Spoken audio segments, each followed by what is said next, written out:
Alright, so I wanted to do a quick lesson on file types. This will be really short and sweet, but it's something that you'll need to know right at the beginning, so I figure we'll go ahead and talk about that.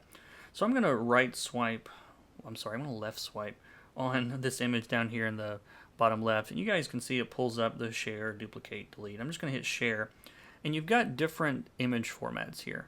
Now, they all got their pros and cons, and we'll talk about each one. The Procreate file type is interesting. There's a fly has decided to land on my... Leave me alone. Go away. So I hit share. Sorry.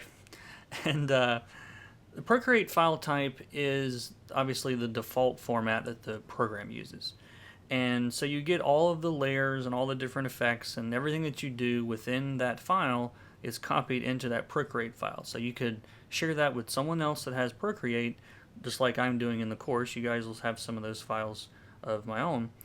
But the other thing that it does that I find very, very interesting is that it also includes the time-lapse video. Okay, so you could create a piece, in Procreate, and then share that with someone else who they can not only get your file with all of your layers, but they can also see the time-lapse video. So I think that's pretty interesting, and I've actually used that video in the past as kind of an instructional tool, because you can pause it and stop it and rewind and all these things within the app, which I think is really cool.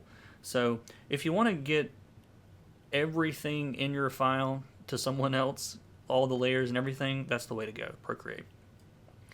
Now, PSD file, that's the Photoshop format, and I actually use this export quite a bit, because if I want to, let's say I want to import an image into Photoshop to do something different with it, then I can use PSD, and that's going to capture all of my layers and mask and all those things and all the different parts of the Procreate file that are pretty standard there as part of the Photoshop file format. Now, you won't get the video time lapse with that, obviously, but it's a very well-known format that a lot of applications will import. So if you're using Affinity Photo or Clip Studio or any other number of apps, there's a lot of those apps that will import PSD files, and so that's usually the best one to choose if you're wanting to move that information into a different application to do something else with it. PDFs are, I don't think I've ever used the PDF export, because I believe it's just single layered, and it's used more for things like text documents. It's not I have seen some printers that prefer PDFs, but I'm not really going to be using those in the course that I know of.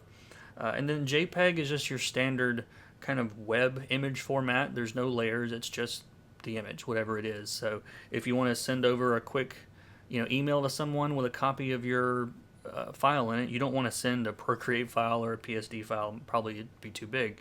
So use a JPEG for that. PNG files are also single layer files, I believe. You're allowed transparency in PNG files, and that's the main difference. So let's say that let me see if I've got an example here. So let's say that I wanted to, I'm gonna look at this guy. I made this drawing, and let's say that I wanted the image to be transparent because I was going to put something behind it, or I was going to lay it on top of something else in Photoshop. Then a PNG file will allow you to do that. So, and what else? We've got a TIFF file. TIFF is a very common file that's used by printers, and it's a high res format. You're not really losing very much as far as compression. When you send a JPEG to someone, it's much smaller, and so you're usually losing some type of resolution or clarity or sharpness or something with a JPEG. But with TIFF files, they're pretty high res too, and so that's the option there. So that's what all those formats mean, and we'll be talking about all these things throughout the course.